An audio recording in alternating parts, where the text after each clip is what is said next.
நாளிலும் நாம் கிறிஸ்தவ வாழ்க்கையின் அடிப்படை சத்தியங்கள் என்ற தலைப்பிலே நாம் கர்த்தருடைய வார்த்தைகளை இன்றைக்கும் தியானிக்கவிருக்கிறோம். ஆண்டவராகிய கர்த்தர் நம்முடைய வாழ்க்கையிலே ஒவ்வொரு நாளிலும் நம்மை ஆராய்ந்து ஆவிக்குரிய வாழ்க்கையிலே பலன் கொள்வதற்கு கர்த்தர் நம்மை வழிநடத்துகின்றார்.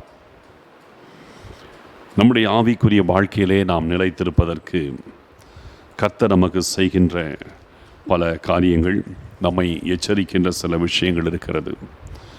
கர்த்தர் நம்முடைய ஆத்மாவை குறித்து எப்பொழுதும் மிகவும் கரிசனை உள்ளவர். நம்முடைய ஆத்மாவிலே நாம் ஜாக்கிரதையோடு நம்முடைய ஆத்மாவை பாதுகாத்து நாம் பரலோகத்திற்கு போய் சேர வேண்டும் என்கிறதில் ஆண்டவராகிய கர்த்தர் எப்பொழுதும் மிகவும் கவனமுள்ளவராயிருக்கின்றார். இப்பொழுதும் அதற்கு ஆதாரமாக ஒரு வேத வசனத்தை வாசித்து நாம் ஆண்டவருடைய வார்த்தைகளை தியானிக்கப் போகின்றோம். லூக்கா எழுதின சுவிசேஷம் 21வது அதிகாரம் 19வது வசனத்தை உங்களுக்கு நான் வாசிக்கின்றேன். நம்முடைய ஆத்மாவை காத்துக்கொள்வதற்கு ஆண்டவராக இயேசு கிறிஸ்து கொடுக்கிற ஒரு மிகப்பெரிய எச்சரிப்பு. உங்கள் பொறுமையினால் உங்கள் ஆத்துமாக்களை காத்துக்கொள்ளுங்கள். உங்கள் பொறுமையினால் உங்கள் ஆத்துமாக்களை காத்துக்கொள்ளுங்கள் என்று கர்த்தர் சொல்லுகிறார். தேவ பிள்ளைகள் நம்முடைய ஆத்துமாவை பாதுகாத்து கொள்வதற்கு பொறுமை அவசியம் என்பது இயேசு கிறிஸ்துவின் ஒரு மிகப்பெரிய ஆலோசனை.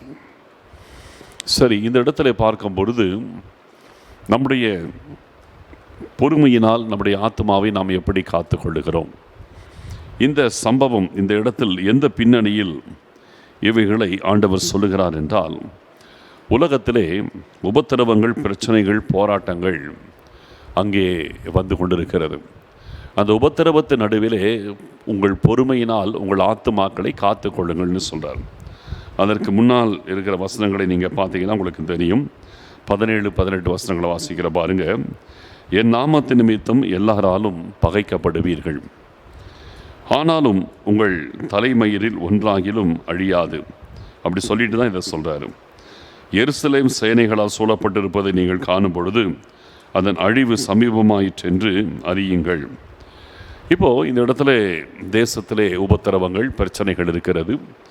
அந்த சூழ்நிலையிலே உங்கள் பொறுமையினால் உங்கள் ஆத்துமாக்களை காத்து கொள்ளுங்கள்ங்கிறார். கிறிஸ்தவ வாழ்க்கையிலும் பார்த்தீங்கன்னா பிரச்சனைகள், போராட்டங்கள், எதிர்ப்புகள், என் நாமத்து நிமித்தம் நீங்கள் எல்லாராலும் பகைக்கப்படுவீர்கள் ஆண்டவர் சொல்கிறார். இப்படி பல நேரத்திலே கிறிஸ்துவை பின்பற்றுவதனால் நம்முடைய வாழ்க்கையிலே பலர் நம்மை எதிர்க்கிறதுமான சில காரியங்கள், விரோதிக்கிறதான காரியங்கள், பிரச்சனைகள் நம்முடைய வாழ்க்கையிலே நாம் சந்திக்க வேண்டி வரும்.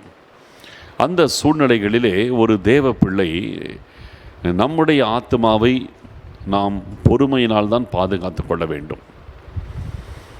உலகத்து மனுஷர்களைப் போல நாம் வேகமாக ரியாக்ட் பண்ணக்கூடாது.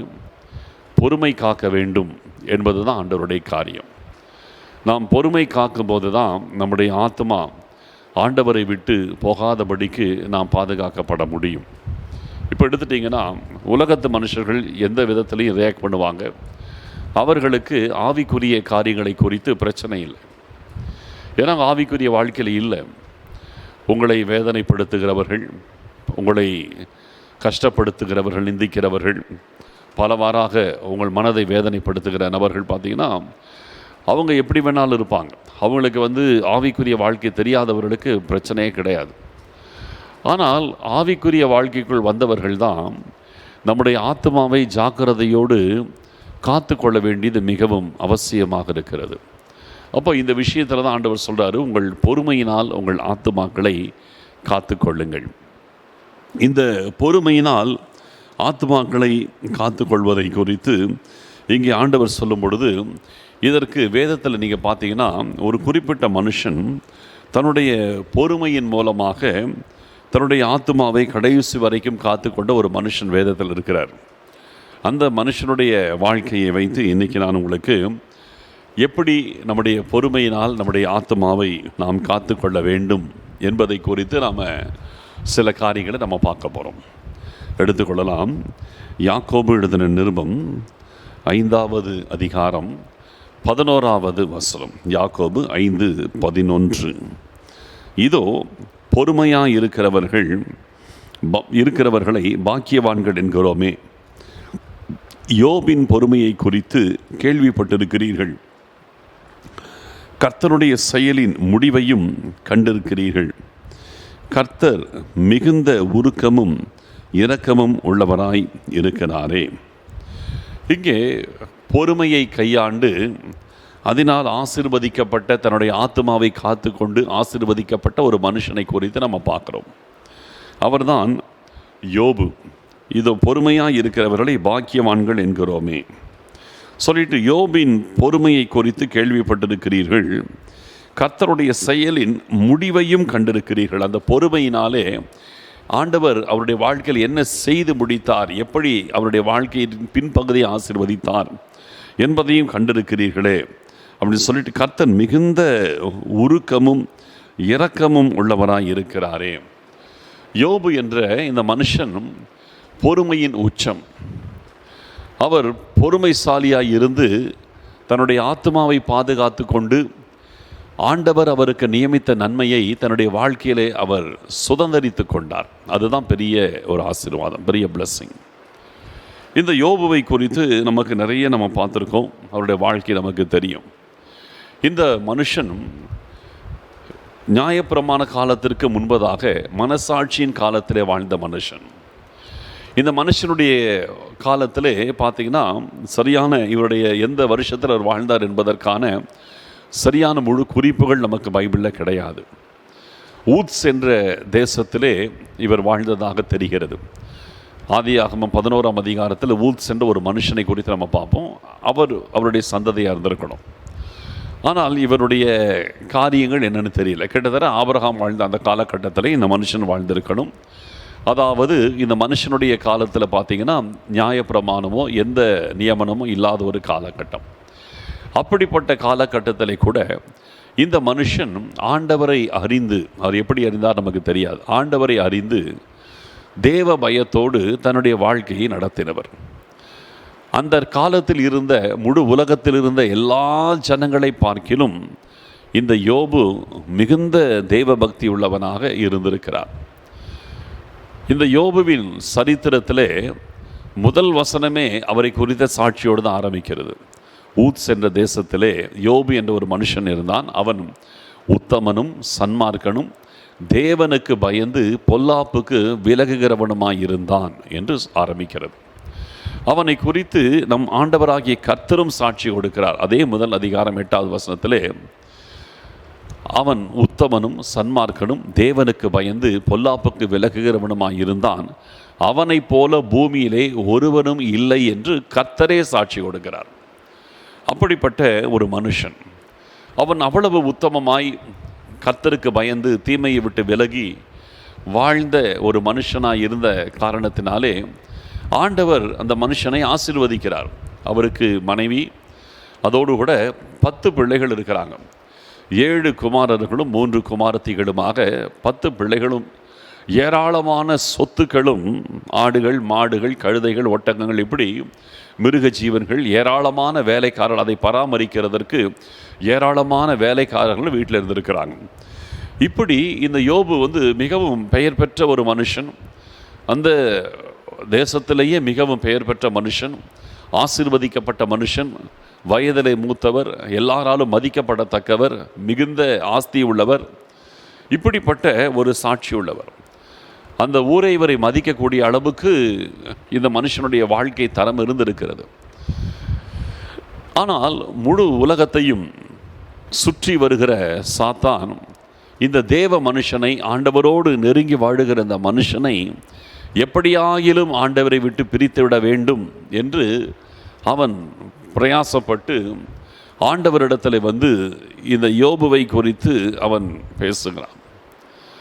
அப்போது பிசாசு சொல்லுகிறான், நீர் அவனையும் அவனுக்கு உண்டான எல்லாவற்றையும் வேலி அடைத்து பாதுகாக்கிறீர், பூமியிலே அவனுடைய சம்பத்து பெருகிற்று, ஆகையினாலே அவன் உம்மை பின்பற்றுகிறான், அவன் விருதாவாக காரணமில்லாமல் உம்மை பின்பற்றவில்லை, நீர் ஆசீர்வதித்ததினாலே தான் அவன் உம்மை பின்பற்றுகிறான் என்று தவறாக அவனை குறித்து குற்றம் சாட்டுகிறான். ஆனால் இந்த விஷயத்திலே ஆண்டவர் யோபுவை குறித்து கர்த்தர் சாட்சி கொடுத்தார். சாத்தான் இப்படி குற்றம் சாட்டும் பொழுது யோபுவை குறித்து ஆண்டவருக்கு நல்லாவே தெரியும். இப்படி இருக்கும் பொழுது ஆண்டவர் யோபுவை குறித்து பிசாசு சொன்ன குற்றச்சாட்டு தவறாக இருந்தாலும் கூட யோபுவின் மேல் அவருக்கு இருந்த அசைக்க முடியாத நம்பிக்கையினாலே ஆண்டவராகிய கர்த்தர் அவனுக்கு உண்டான எல்லாவற்றையும் தொடுவதற்கு பிசாசுக்கு கர்த்தர் அனுமதி கொடுக்கிறார். இதை நம்ம பார்க்கும் பொழுது யோபுவின் புஸ்தகம் 1 அதிகாரம் 12ஆம் வசனத்தில் பார்க்கிறோம். கர்த்தர் சாத்தானை நோக்கி, இதோ அவனுக்கு உண்டானவைகளையெல்லாம் உன் கையில் இருக்கிறது, அவன் மேல் மாத்திரம் உன் கையை நீட்டாதே என்றார். அப்பொழுது சாத்தான் கர்த்தருடைய சந்நிதியை விட்டு புறப்பட்டு போனான். அதன் பிறகு நடந்தது தான் ரொம்ப கொடூரமானது. யோபுவினுடைய 10 பிள்ளைகளும் ஒரு வீட்டிலே, அவர்கள் ஒவ்வொரு சகோதரர் வீட்டிலே அவர்கள் விருந்துக்கு வருவது பழக்கம். அப்படி இருக்கும் பொழுது ஒரு நாள் அந்த 10 பிள்ளைகளும் ஒரே வீட்டிலே அவர்கள் குடும்பமாக இருக்கிற அந்த நேரத்திலே அந்த வீடு இடிந்து விடும்படி பலத்த காற்றை பிசாசு ஏற்படுத்தி அந்த 10 பிள்ளைகளும் சாகுபடி செய்து விடுகிறான். அது மாத்திரமல்ல, யோபுவுக்கு இருந்த ஆயிரக்கணக்கான ஆடுகள், மாடுகள், கழுதைகள், ஒட்டகங்கள் எல்லாம் சாகும்படிக்கு பிசாசு செய்து விடுகிறான். இப்படி அவனுடைய ஆஸ்திகள், அவனுடைய பிள்ளைகள், அவனுடைய வேலைக்காரர்கள் எல்லாரும் செத்து மடிகிறாங்க. இப்படிப்பட்டதான நிலைமையிலே யோபு நிதானம் காக்கிறான். கர்த்தர் கொடுத்தார், கர்த்தர் எடுத்தார், கர்த்தருடைய நாமத்திற்கு ஸ்தோத்திரம் என்று சொல்லுகிறான். சாத்தான் மறுபடியும் அவரை சோதிக்க ஆண்டவரிடத்தில் அனுமதி வாங்கி அவள் சரீரம் முழுவதையும் எரிபந்தமான கொப்பளங்களால் பாதிக்கும் பொழுது கூட யோபு அசரவில்லை. பொறுமையோடு கர்த்தரிடத்தில் நன்மையை பெற்ற நாம் அவரிடத்தில் தீமை பெற வேண்டாமா என்று உணர்வுதான் இருந்துச்சு. அவருடைய மனைவி அவனை தூண்டிவிடும் பொழுது கூட, நீர் தேவனை தூஷித்து ஜீவனை விடும் என்று அவனுடைய மனைவி யோபுவின் மேல் கசப்பான வார்த்தைகளை உதிர்த்து யோபுவை மனம் நோக பேசும்போது கூட யோபு தன்னுடைய பொறுமையை காத்து கொண்டார்.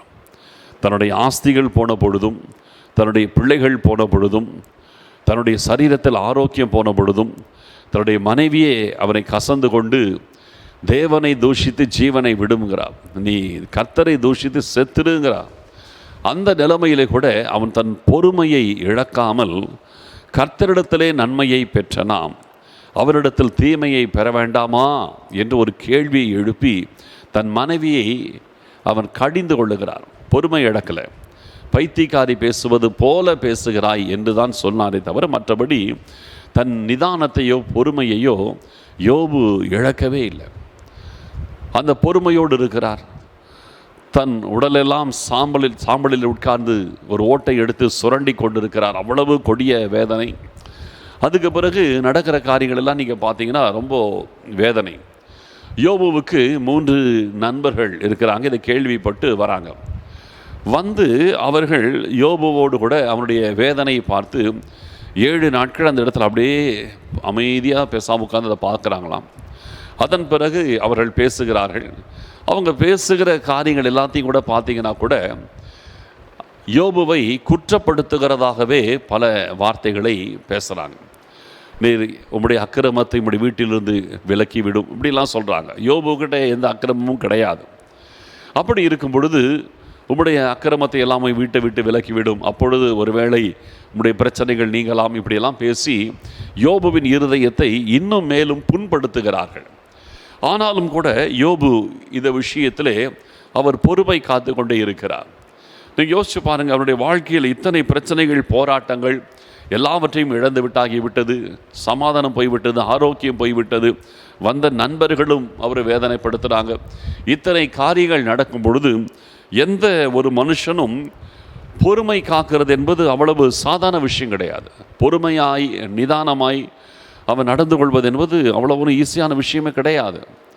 ஆனால் யோபுவின் வாழ்க்கை பார்த்தீங்கன்னா அத்தனை சூழ்நிலைகளின் நடுவிலும் அந்த மனுஷன் பொறுமை காக்கிறவராகவே இருந்திருக்கிறார். அவ்வளவு பொறுமை காக்கிறவராக இருந்திருக்கிறார். அத்தனை சூழ்நிலைகளிலும் அவர் நிதானத்தை இழக்கவே இல்லை. தன்னுடைய ஆவிக்குரிய வாழ்க்கையை இழக்கலை. எதையுமே இழக்கலை. அவர் கர்த்தருக்குள்ளே இருக்கிறார். இந்த யோபுவின் புஸ்தகத்தில் நீங்கள் பார்த்தீங்கன்னா அவருடைய வாழ்க்கையிலே அவர் ஆவிக்குரிய வாழ்க்கையை இழக்கவில்லை என்பதற்கு ஆதாரம் பார்த்தீங்கன்னா, நீங்கள் உச்சகட்டமாக நீங்கள் எல்லாரும் கண்டிப்பாக படிக்க வேண்டிய ஒரு அதிகாரம் யோபு புஸ்தகத்தில் என்னென்னா 31வது அதிகாரம். அந்த 31வது அதிகாரத்தில் பார்த்தீங்கன்னா அவருடைய ஸ்பிரிச்சுவல் ஸ்டாண்டர்ட் அதை அவர் பேசுகிறார். அந்த ஸ்டாண்டர்டை பார்த்தீங்கன்னா ரொம்ப அருமையாக இருக்கும். இந்த மாதிரி ஒரு உன்னதமான ஆவிக்குரிய நிலைமையில் ஒரு மனுஷன் வாழ முடியுமா என்கிற ஒரு கேள்வியே வரும். நீங்கள் அந்த அதிகாரம் ஃபுல்லாக நீங்கள் படித்து பார்த்தீங்கன்னா உங்களுக்கு நல்லா புரியும். என் கண்களோடு உடன்படிக்கை பண்ணின நான் ஒரு கன்னிகையின் மேல் நினைப்பாய் இருப்பது எப்படி? அப்பொழுது உன்னதங்களிலிருந்து தேவன் அளிக்கும் பங்கும் உன்னதத்திலிருந்து சர்வ வல்லவர் கொடுக்கும் சுதந்திரமும் கிடைக்குமோ? மாறுபாடனுக்கு ஆபத்தும் அக்கிரம செய்கைக்காரர் ஆக்கினையும் அல்லவா கிடைக்கும்? பார்த்துட்டு சொல்கிறார் பாருங்க, நான் மாயையில் நடந்தேனோ, என் கால் கபடு செய்ய தீவிரித்ததோ. அடுத்த 6ஆம் வசனத்தில் சுமுத்திரையான தராசிலே தேவன் என்னை நிறுத்து, என் உத்தமத்தை அறிவாராக. தைரியமாக சொல்கிறார், என் உத்தமத்தை தேவன் அறியட்டும்ங்கிறார். என் நடைகள் வழியை விட்டு விலகினதும் என் இருதயம் என் கண்களை பின்தொடர்ந்ததும் ஏதாகிலும் ஒரு மாசு என் கைகளில் ஒட்டி கொண்டதும் உண்டானால், என் கையில் ஒரு சின்ன மாசு கூட கிடையாது, ஒரு சின்ன கரை கூட கிடையாது, தூசி கிடையாது. அப்பொழுது நான் விதைத்ததை வேறொருவன் புசிப்பானாக. என்கிட்ட ஒரு தப்பு இருந்துச்சுன்னா நான் விதைத்தது வேற ஒருத்தர் எடுத்துகிட்டு போட்டு தைரியமாக ஓப்பனாக சேலஞ்ச் பண்ணுறாரு. அப்போது எந்த அளவுக்கு அவருடைய ஆவிக்குரிய வாழ்க்கை அவர் ஸ்திரமாக இருக்கும் என்றால் அவ்வளவு தைரியமாக நான் விதைத்ததை வேறொருவன் எடுத்துகிட்டு போட்டு தைரியமாக சொல்ல முடியும் இல்லையா? என்கிட்ட ஏதாவது ஒரு மாசு இருந்துச்சுன்னா நான் விதைத்ததை வேறொருவன் எடுத்துகிட்டு போட்டுங்கிறான். அப்போ எந்த அளவுக்கு தான் ஒரு மாசற்ற வாழ்க்கை வாழ்ந்து கொண்டிருக்கிறேன் என்று சொல்லி அவர் தைரியமாக சொல்கிறார். நான் என்னுடைய வீட்டில் இருக்கும்போது வழிபோக்கன் யாராவது பசியோடு என் வீட்டை கடந்து போடுறது உண்டா? நீங்கள் அந்த அதிகாரம் ஃபுல்லாக படிச்சீங்கன்னா உங்களுக்கு தெரியும். அப்போ நான் எங்கள் வீட்டில் தங்க யாராவது ஒருவனுக்கு குளிர் காய்வதற்கு என்னுடைய கம்பளியை கொடுக்காமல் நான் இருந்திருக்கிறேனா? இப்படி நிறைய பேசுவார். அதெல்லாம் பார்த்தீங்கன்னா ரொம்ப ஹை ஸ்டாண்டர்டாக இருக்கும் அவருடைய வாழ்க்கை தரம். அதனால தான் ஆண்டவரே அவரை மெச்சிக்கொள்ளுகிற அளவுக்கு இருக்கும். அத்தனை இழப்புகள், அத்தனை பிரச்சனைகள், அத்தனை போராட்டங்கள் நடுவிலும் ஆண்டவர் மேல் அவருக்கு இருந்த அந்த அன்பு குறையலை, ஆண்டவரோடு அவருக்கு இருந்த அந்த உறவு குறையலை. அவருக்கு தன்னுடைய பொறுமையின் மூலமாக அவர் தன்னை ஆத்மாவை பாதுகாத்து கொண்டார். அவர் நிதானத்தை இழக்கலை, தாறுமாறாக பேசலை. இந்த ஆண்டவர் எனக்கு எதுக்கு, இத்தனை எல்லாம் போன வரைக்கும் இந்த ஆண்டவர் எனக்கு எதுக்கு அப்படின்னு கேள்வி கேட்கலை, எதையுமே செய்யலை. ஆண்டவரை உத்தம இருதயத்தோடு கவனமாய் பின்பற்றுகிற ஒரு மகனாக அவன் தன்னை கடைசி வரைக்கும் காத்து கொண்டார். சரி, இப்போ நம்ம கேட்குற ஒரு கேள்வி, இந்த யோபுவுடைய வாழ்க்கையிலே இவ்வளவு நல்ல மனுஷனுக்கு ஏன் இத்தனை பிரச்சனை இல்லை? இதை யோசிக்கணும். இப்போ பிசாசு தான் இந்த யோபுவை குறித்து தவறாய் குற்றம் சாட்டினாலும் ஆண்டவர் ஏன் அனுமதிக்கணும் இல்லையா? அவன் உத்தமன், அவன் சன்மார்க்கன், அவன் எனக்கு பயந்து பொல்லாப்புக்கு விலகுகிற மனுஷன், அவன் மேலே கையை வைக்காதன்னு பிசாசை விரட்டி இருக்கலாமில்ல. ஆண்டவர் ஏன் இந்த விஷயத்தில் யோபுவின் வாழ்க்கையின் ஒவ்வொரு பகுதிகளையும் சாத்தான் தொடுவதற்கு ஆண்டவர் அனுமதி கொடுக்கணும்? இது ரொம்ப பெரிய ஒரு கேள்வி இல்லையா? ஒரு துன்மார்க்கனை பிசாசு தொடுவதற்கு ஆண்டவர் அனுமதிக்கிறார்னா சரி, ஓகே இல்லை, அவன் அதுக்கு பாத்திரன். ஆனால் இவ்வளோ ஒரு நல்ல மனுஷனை ஆண்டவர் ஏன் பிசாசு தொடுவதற்கு அனுமதி கொடுக்கணும்?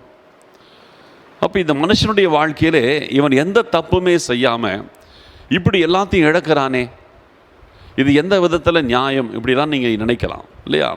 இந்த மனுஷன் ஒரு தப்பு பண்ணலை, ஆனால் ஏன் தன்னுடைய 10 பிள்ளைகளை இழக்கணும்? இந்த மனுஷன் ஒரு தப்பும் செய்யலை, அப்படி இருக்கும் பொழுது தன்னுடைய ஆஸ்திகளையெல்லாம் ஏன் இழக்கணும்? இந்த மனுஷன் ஒரு தப்பும் செய்யலை, அப்படி இருக்கும் பொழுது தன்னுடைய சரீர ஆரோக்கியத்தை ஏன் இழக்கணும்? அப்போ இருந்து தெரியுதுன்னு கேட்டிங்கன்னா, நம்ம தப்பு செஞ்சாதான் நம்முடைய வாழ்க்கையில் பிரச்சனைகளும் போராட்டங்களும் இழப்புகளும் வரும்னு சொல்லி நீங்கள் நினைக்கக்கூடாது. நல்லா புரிஞ்சுக்கணும். தப்பு செய்கிறவர்கள் மட்டும்தான் பாதிக்கப்படுகிறார்கள் என்று சொல்லி நீங்கள் நினைச்சிங்கன்னா அது தப்பு. இந்த இடத்துல இந்த மனுஷன் எந்த தவறு செய்யலை. இந்த மனுஷனை போல ஒரு ஸ்டாண்டர்டில் வாழ்ந்த நபரை நீங்கள் வேதம் முழுவதும் தேடினாலும் கண்டுபிடிக்கிறது கஷ்டம். இந்த மாதிரி ஹை ஸ்டாண்டர்ட் வாழ்க்கையை வாழ்ந்த மனுஷனை முழு வேதாகமத்திலும் கண்டுபிடிக்கிறது ரொம்பவே கஷ்டம். அப்படிப்பட்ட ஒரு மனுஷனுக்கு ஏன் இத்தனை உபத்திரவங்கள், இத்தனை இன்னல்கள், இத்தனை போராட்டங்கள் அந்த மனுஷனுடைய வாழ்க்கையில் ஏன் சம்பவிக்கணும் இல்லையா? அப்போது இந்த மனுஷனுடைய வாழ்க்கையில் இவ்வளவு காரியங்கள் சம்பவிக்கிறதற்கு ஆண்டவர் ஏன் அனுமதி கொடுத்தார்? இதுதான் நமக்கு தெரியணும். அப்போ இன்றைக்கி உங்களுடைய வாழ்க்கையில் நீங்கள் ஆண்டவருக்கு பயந்து நடக்கலாம், அவருடைய வழிகளில் நடக்கலாம். ஆனாலும் உங்கள் வாழ்க்கையில் சில நேரத்தில் பிரச்சனைகள் வருது, போராட்டம் வருது, வேதனை வருது, அவமானம் வருது, கஷ்டங்கள் வருது, சரீர பலவீனம் வருது. நீங்கள் ஆண்டவரை பின்பற்றுகிறீங்க, உங்களால் முடிந்த அளவுக்கு நல்லதாக பின்பற்றுகிறீர்கள்.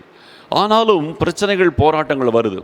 இது வரும் பொழுது பெரும்பாலும் அநேகருடைய வாழ்க்கையிலே பொறுமை இழந்துருவாங்க. நான் கர்த்தரை எவ்வளோ பின்பற்றுகிறான்னு, ஏன் எனக்கு இந்த பிரச்சனை மாறலை? நான் கர்த்தரை எவ்வளோ தூரம் தாகத்தோடு தேடுறேன், ஏன் என் குடும்பத்தில், என்னுடைய வாழ்க்கையில், என்னுடைய வீட்டில் மற்றும் பல இடத்துல எனக்கு இருக்கிற பிரச்சனைகள் தீராமல் இருக்கிறது. பொறுமை இழந்துருவாங்க, சமாதானத்தை இழந்துருவாங்க, நிம்மதி இழந்துடுறாங்க. அதனாலே அவர்கள் எல்லார்கிட்டையுமே ஒரு விதமான பொறுமையற்ற ஒரு சுபாவத்தோடு அவங்களுடைய வாழ்க்கை மாறிடும்.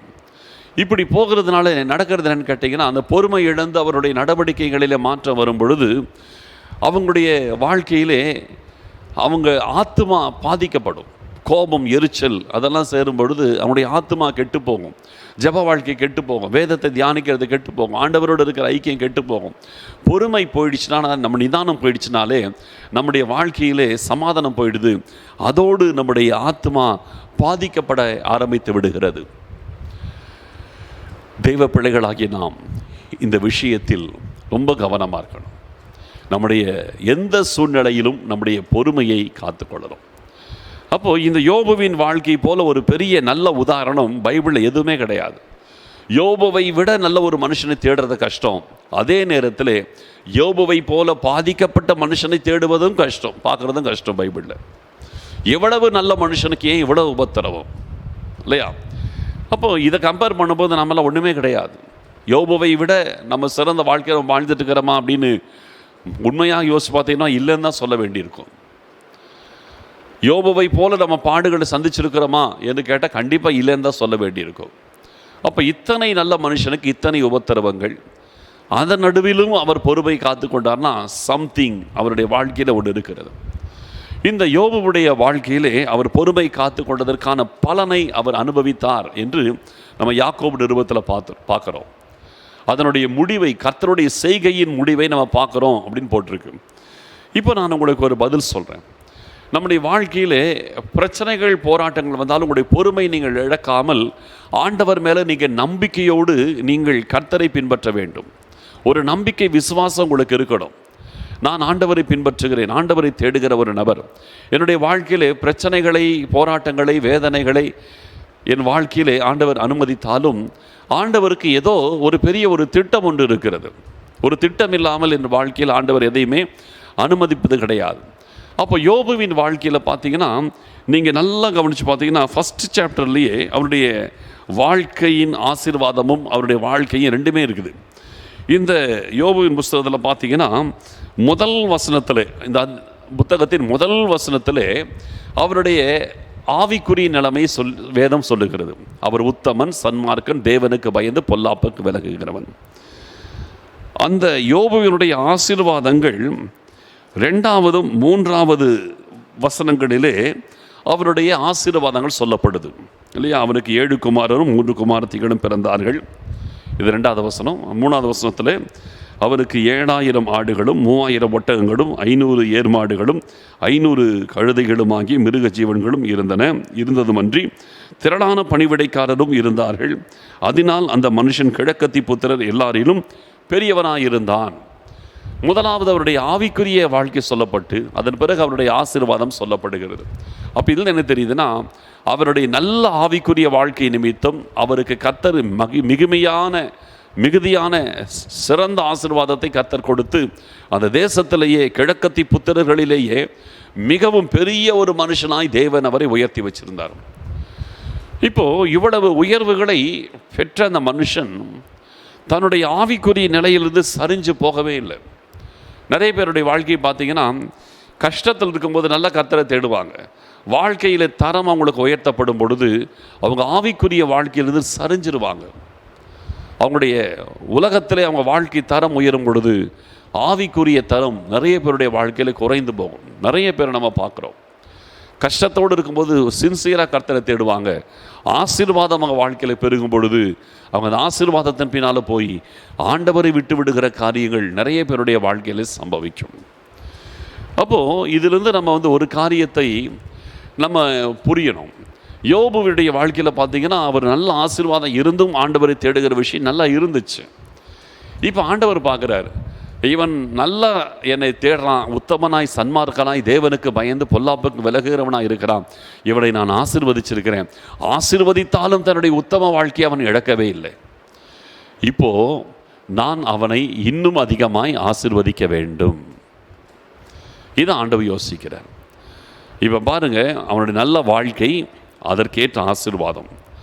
திருப்பியும் பார்த்தா அந்த நல்ல வாழ்க்கை அப்படியே தொடருகிறது. அப்போ பார்க்குறாரு, அப்போ இன்னும் அந்த நல்ல வாழ்க்கையில் அவன் வாழ்ந்துட்டு இருக்கிறதுனாலே அந்த நிலையிலிருந்து அடுத்த நிலைமைக்கு அவனை தூக்கி கொண்டு போகணும்னு ஆண்டவர் நினைக்கிறார். என்றைக்குமே உத்தமமாய் கர்த்தரை பின்பற்றுகிறவர்களை ஆண்டவர் ஒரே நிலையில் வைக்கிறதே கிடையாது, உயர்த்துகிறார். அவங்க அந்த ஸ்டேஜில் வந்த பிறகும் திருப்பியும் நல்ல ஆண்டவர் அப்படியே பின்பற்றுகிறாருன்னா அடுத்த நிலைமைக்குள் அவர் உயர்த்துவார், நிறுத்த மாட்டார். உயர்த்துறதை நிறுத்த மாட்டார். அடுத்த நிலை அடுத்த நிலை அடுத்த நிலைன்னு ஆண்டவர் உயர்த்துறது தான் ஆண்டவருடைய வழக்கம்.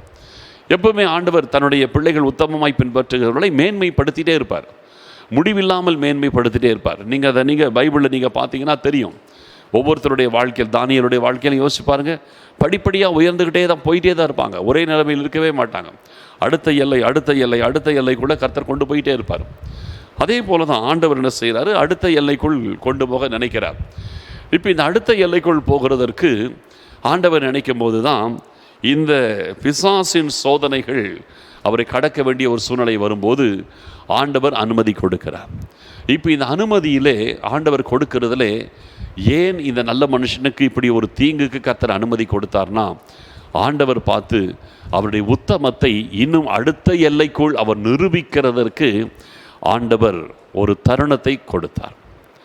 நீங்கள் இதுவரைக்கும் கர்த்தரை நீங்கள் பின்பற்றி இருக்கிறீங்க, உங்கள் வாழ்க்கையில் ஆண்டவர் உங்களை உயர்த்தி இருக்கிறாரு. இப்போ உயர்த்தப்பட்ட நிலைமையில் இருக்கும் பொழுது உங்கள் பொறுமைக்கு ஒரு சோதனை வரும். புரியுதுங்களா? உங்கள் பொறுமைக்கு ஒரு சோதனை.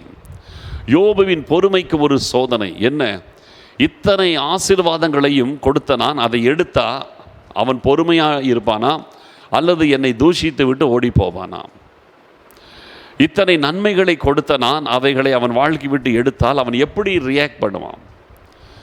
ஆனால் யோபு இந்த காரியத்திலே, ஆண்டவர் இந்த விஷயத்திலே அப்படிப்பட்ட பாதையில் அவரை நடத்தும் போது யோபு எந்த விதத்திலேயும் தன்னுடைய பொறுமையை இழக்காமல், ஆண்டவருக்கு விரோதமாய் பேசாமல், அவன் கர்த்தரை தூஷிக்கிறமான வார்த்தைகளை உபயோகிக்காமல், கர்த்தரிடத்தில் நன்மையை பெற்ற நாம் அவரிடத்தில் தீமையை பெற வேண்டாமா என்று நிதானத்தோடு தன்னுடைய பொறுமையை காத்து கொண்டு நடந்து கொள்ளுகிறதை வேதம் நமக்கு சாட்சியாக சொல்லுது. அப்போது இது அவருக்கு வைக்கப்படுகிற செகண்ட் டெஸ்ட். ஏற்கனவே நல்ல வாழ்க்கையினால் ஆசீர்வதிக்கப்பட்டவருக்கு இப்போ ஆண்டவர் என்ன செய்கிறார்? டெஸ்ட் மேலே டெஸ்ட் வைக்கிறார். முதல் கட்டமாக அவனுடைய ஆஸ்திகளை எடுக்க அனுமதி கொடுக்கிறார். ரெண்டாவது சரீரத்தின் சுகத்தை எடுக்க அனுமதி கொடுக்கிறார். மூன்றாவது மனைவி அவனை தூஷிக்கிறதற்கு அனுமதி கொடுக்கிறார்.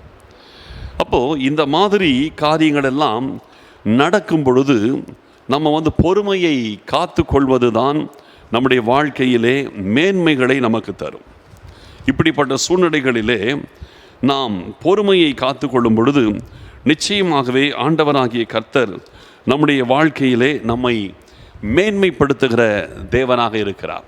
எந்த சூழ்நிலையில் சொல்லுகிறேன், ஆண்டவர் அப்படிப்பட்ட சூழ்நிலைகளிலே நம்மை மேன்மைப்படுத்துவார்.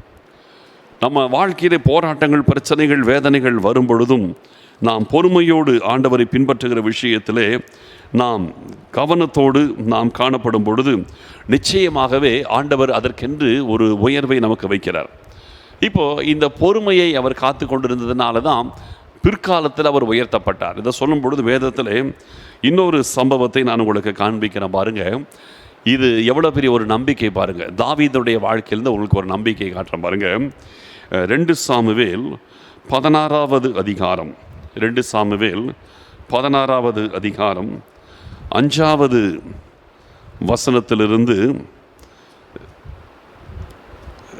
12ஆம் வசனம் வரைக்கும் நான் உங்களுக்கு வாசிக்கிறேன், நீங்கள் கவனித்துக் கொள்ளுங்கள். 2 சாமுவேல் 16ஆம் அதிகாரம் 5வது வசனத்திலிருந்து.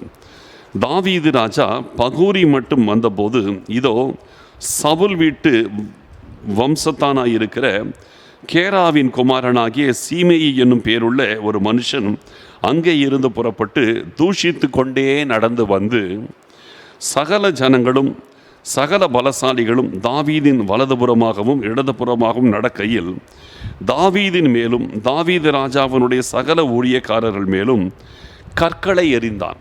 கல்லை தூக்கி அடிக்கிறான் தனியாக நின்றுட்டு. சீமேயி அவனை தூஷித்து, அதாவது தாவீதை தூஷித்து, இரத்த பிரியனே, பேலியாளின் மனுஷனே, தொலைந்து போ, தொலைந்து போ. சவுலின் ஸ்தானத்தில் ராஜாவான உன்மேல் கர்த்தர் சவுல் வீட்டாரின் இரத்தப்பழியை திரும்ப பண்ணினார். கர்த்தர் ராஜ்யபாரத்தை உன் குமாரனாகிய அப்சலோமின் கையில் ஒப்பு கொடுத்தார். இப்போதும் இதோ உன் அக்கிரமத்தில் அகப்பட்டாய், நீ இரத்த பிரியனான மனுஷன் என்றான். அப்பொழுது செரியாவின் குமாரர் அபிசாய் ராஜாவை நோக்கி, அந்த செத்த நாய் ராஜாவாகிய என் ஆண்டவனை தூஷிப்பானேன், நான் போய் அவன் தலையை வாங்கி போடட்டுமே என்றான். அதற்கு ராஜா, செரியாவின் குமாரரே, எனக்கும் உங்களுக்கும் என்ன? அவன் என்னை தூஷிக்கட்டும், தாவீதை தூஷிக்க வேண்டும் என்று கர்த்தர் அவனுக்கு சொன்னார். ஆகையால் ஏன் இப்படி செய்கிறாய் என்று கேட்கத்தக்கவன் யார் என்றான். பின்னும் தாவீது அபிசாயையும் தன் ஊழியக்காரர் எல்லாரையும் பார்த்து, இதோ என் கர்ப்பப்பிறப்பான என் குமாரனே, என் பிராணனை வாங்க தேடும்பொழுது இந்த பென்யமீனின் என்னை எத்தனை அதிகமாய் செய்வான், அவன் தூஷிக்கட்டும், அப்படி செய்ய கர்த்தர் அவனுக்கு கட்டளை கொடுத்திருக்கிறார். ஒருவேளை கர்த்தர் என் சிறுமையை பார்த்து இந்த நாளில் அவன் நிந்தித்த நிந்தனைக்கு பதிலாக எனக்கு நன்மையை சரி கட்டுவார் என்றான். தாவீதுடைய வாழ்க்கையிலே இது ஒரு இக்கட்டின் காலம். இப்போ தாவீது ராஜாவாக இருக்கிற அந்த சூழ்நிலையிலே அவனுடைய குமாரனாகிய அப்சலோம் அவனுக்கு விரோதமாக எழும்பி ராஜ்யபாரத்தை அவன் பிடித்து கொள்ள நினைக்கிறான். அவன் கை ஓங்குகிறது. ஒரு கட்டத்தில் தாவீது தேசத்தை விட்டு வெளியேற வேண்டிய ஒரு நிலைமை வருகிறது. தாவீதோடு சில போர் வீரர்களும் பலசாலிகளும் செரியாவின் குமாரனாகி யோவாப், அபிசாய் இவங்கெல்லாம் கூட இருக்கிறாங்க. அப்படிப்பட்டதான சூழ்நிலையிலே இப்படி அவன் தேசத்தை விட்டு வெளியே தன் மகனுக்கு பயந்து அவன் வெளியே அவன் ஓடிக்கொண்டிருக்கிற நேரத்தில் அப்போ பார்த்து சீமேயி அப்படின்னு ஒரு மனுஷன் வரான். இவன் யாருன்னா, சவுல், தாவீதுக்கு முன்பாக ராஜாவாக இருந்த சவுலுடைய குடும்பத்தை சேர்ந்தவன், அந்த வம்சத்தை சேர்ந்தவன், பென்யமீன் கோத்திரத்தான். இவனுக்கு சவுலுக்கு பிறகு சவுலுடைய மகனாகி யோனத்தான் தான் ராஜாவாக வரணும்னு எதிர்பார்த்துன்னு இருப்பான். ஏன்னா தன்னுடைய சொந்தங்கள் அவங்க வரணும்னு எதிர்பார்த்துருக்கிறான். ஆனால் காரியம் வேறு மாதிரி ஆயிடுச்சு. சவுலுக்கு பிறகு தாவீது ராஜாவாயிட்டான். இது இவனுக்கு ரொம்ப பெரிய எரிச்சல். சவுலுக்கு பிறகு அவனுடைய குமாரன் ராஜாவாக தான் தாங்களும் அந்த ஒரு மரியாதையில் அப்படியே இருக்கலாம் நினச்சிருக்கிறான். ஆனால் காரியம் இப்படி மாறி போன உடனே அவன் தாவீதின் மேல் ரொம்ப எரிச்சலோடவே இருந்திருக்கணும். ஆனால் தாவீது ராஜாவா சிங்காசனத்தில் இருக்கிற வரைக்கும் அவனால் ஒன்றுமே செய்ய முடியல. இப்போ தாவீது சிங்காசனத்தை விட்டு இறங்கி ஓடுகிற நிலைமை வருகிறத பார்த்த உடனே அந்த சீமேயி இந்த தருணத்தை பயன்படுத்தி கொண்டு தாவீதை தூஷிக்கிறான். அவன் மேலே கல்லை தூக்கி எறிகிறான். கொஞ்ச நாளைக்கு மேலே தாவீது ராஜாவான அவன் மேலே கல்லை தூக்கி எறிகிறான். கல்லை தூக்கி எறிஞ்சிட்டு, இரத்த பிரியனே, பேடியாளின் மனுஷனை, தொலைந்து போன்னு தூஷிக்கிறான். தாவீது அமைதியாக வரான். அவன் சீமையை கூட யாருமே இல்லை, தனியாளாக நின்று செஞ்சுட்டு இருக்கிறான். தாவீது அதுக்கு என்ன ரியாக்ஷனை காட்டல, பொறுமையாக இருக்கிறான். பாருங்க எவ்வளோ பொறுமையாக இருக்கிறான். ஒரு ராஜாவாக இருந்தவன், அவனோட எவ்வளோ போர் வீரர்கள் இருக்கிறாங்க, பலசாலிகள், பராக்கிரமசாலிகள். அபிசாய் எல்லாம் பராக்கிரமசாலி. இப்படிப்பட்டவங்களாம் கூட இருக்கும்போது அந்த சீமையை தனியாளர் நின்று இவனை தூஷிக்கும் போது, கள்ள தூக்கி அடிக்கும் போது, இவன் எவ்வளோ பொறுமையாக இருக்கிறான் பாருங்க. பொறுமையோடு தன்னுடைய ஆத்துமாவை காத்து கொள்ளுகிறான். அப்போது தாவீது பொறுமையாக இருந்தாலும் தாவீதோடு கூட இருக்கிறவங்களுக்கு பொறுமை இல்லை. அபிசாய் கேட்குறார், தாங்க முடியல அபிசாய்க்கு இந்த காரியத்தை பார்த்துரு, ஒரு வார்த்தை சொல்லுங்க, நான் போய் அவன் தலையை நான் வாங்கி போட்டுறேங்கிறான். அந்த செத்த நாயை போல இருக்கிற சீமை உமை ராஜாவாகி உமை தூஷிக்கிறதா, ஒரு வார்த்தை சொல்லும், அவன் தலையை வெட்டி போட்டானேங்கிறான். தாவீது மட்டும் கொஞ்சம் அப்படி தலையாட்டி இருந்தார்னா அவன் போய் அங்கே அந்த நிமிஷத்தில் அந்த சீமையை வெட்டி போட்டிருப்பாங்க, கொன்று போட்டிருப்பாங்க. ஆனால் தாவீது அவன் அமைதி காக்கிறான், பொறுமையாக வரான், பொறுமையோடு இருக்கான். பொறுமையோடு ஆத்துமாவை காத்து கொள்ளுதலும்.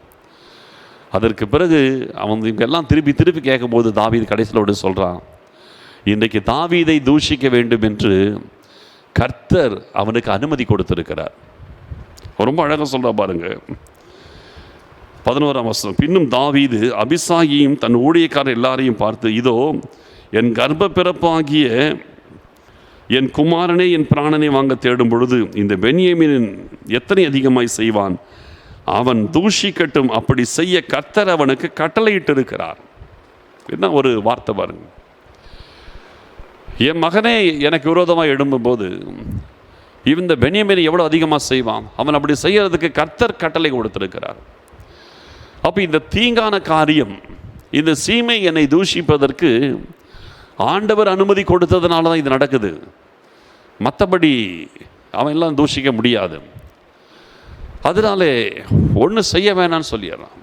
அப்போ பாருங்கள், நம்ம ஆண்டவருடைய வழிகளில் நடக்கும்போது ஒரு நம்முடைய பொறுமையை சோதிக்கும்படி ஒரு காரியம் நடக்குதுன்னா ஆண்டவருடைய அனுமதியோடு அது நடக்குது. ஆண்டவர் அனுமதிக்கிறார். தாவீதுக்கு அது புரியுது. ஆண்டவர் அனுமதிக்காமல் இந்த சீமை இப்படிலாம் பேச முடியாது. அப்போ ஆண்டவர் அனுமதிக்கிறார். அப்போ இந்த காரியத்தை தாவீது சொல்கிறாரு, கர்த்தர் கட்டளையிட்டதுனால தான் அவரால் செய்ய முடியுது. ஒருவேளை என் ஆண்டவர் என்னுடைய சிறுமையை, இன்றைக்கி நான் படுகிற சிறுமையை பார்த்து கர்த்தர் என்னை பிற்காலத்தில் ஆசீர்வதிப்பாருங்கிறான். பாருங்கள், எனக்கு நன்மையை சரி கட்டுவார். இந்த நாளில் அவன் நிந்தித்த நிந்தனைக்கு பதிலாக எனக்கு நன்மையை சரி கட்டுவார் அப்படின்னு சொல்கிறான். எவ்வளோ ஒரு அருமையான ஒரு நம்பிக்கை பார்த்தீங்களா? என்றைக்குமே சொல்கிறேன், கர்த்தர் உங்களுக்கு நல்லவர். உங்கள் சிறுமையை கண்ணோக்கி பார்க்கிற ஆண்டவர் உங்களுக்கு நல்லவராக இருக்கார். ஒரு சிறுமை உங்களுக்கு வருகிறது என்றால் ஒரு மேன்மை பின்தொடர்ந்து வருகிறது என்பது நிச்சயம். ஒரு சிறுமையான பாதையிலே நீங்கள் கடக்கிறீர்கள் என்றால் ஒரு மேன்மையான பாதை உங்களுக்கு முன்பாக இருக்கிறது என்பது அர்த்தம்.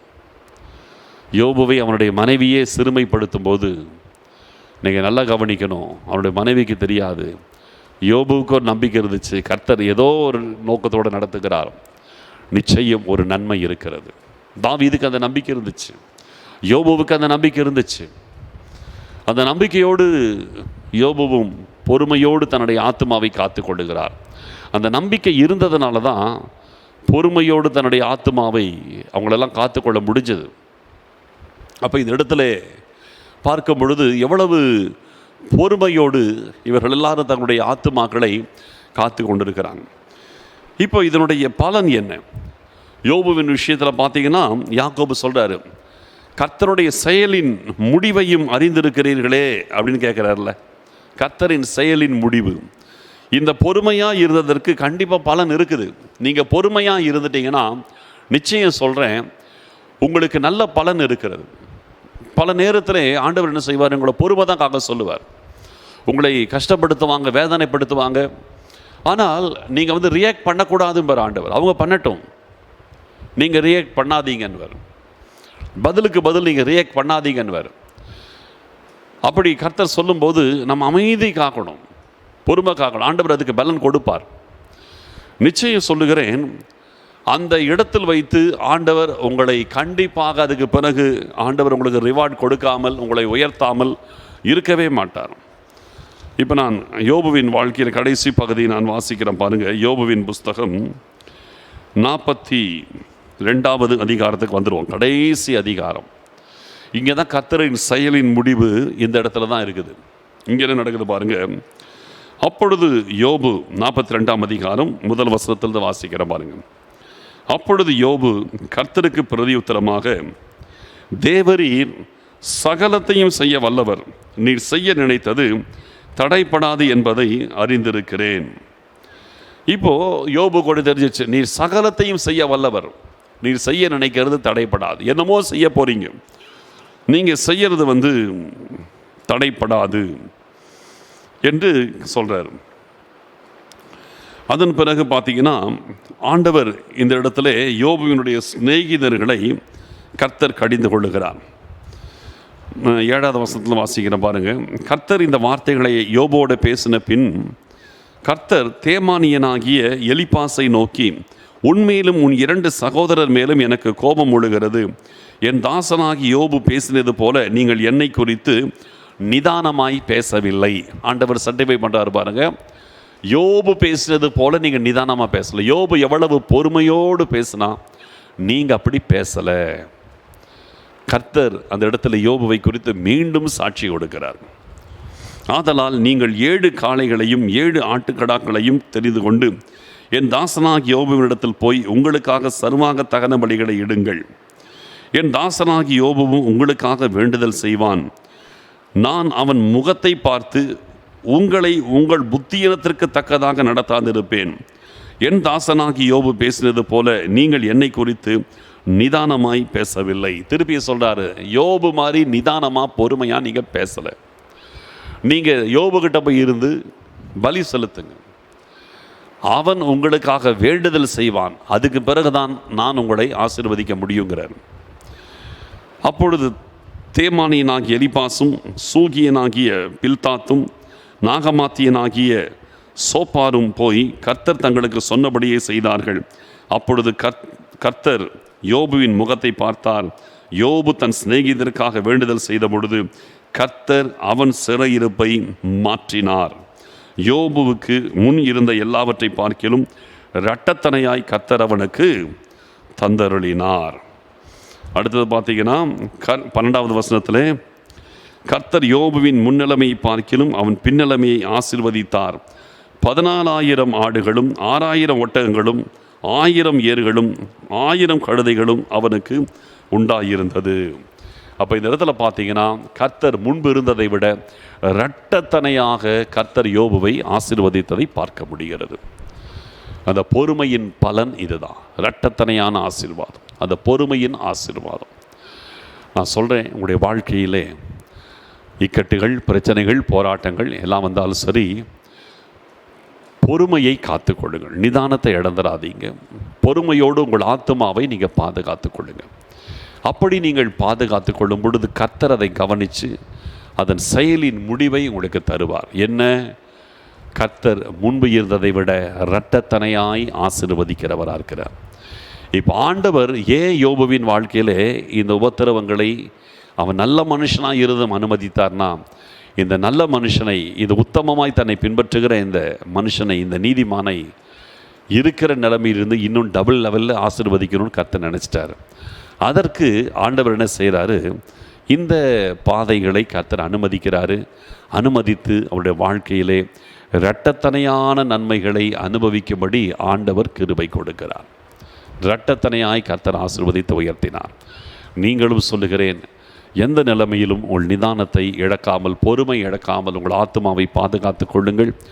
உங்களுக்கும் இரட்டத்தனையான உயர்வு காத்திருக்கிறது.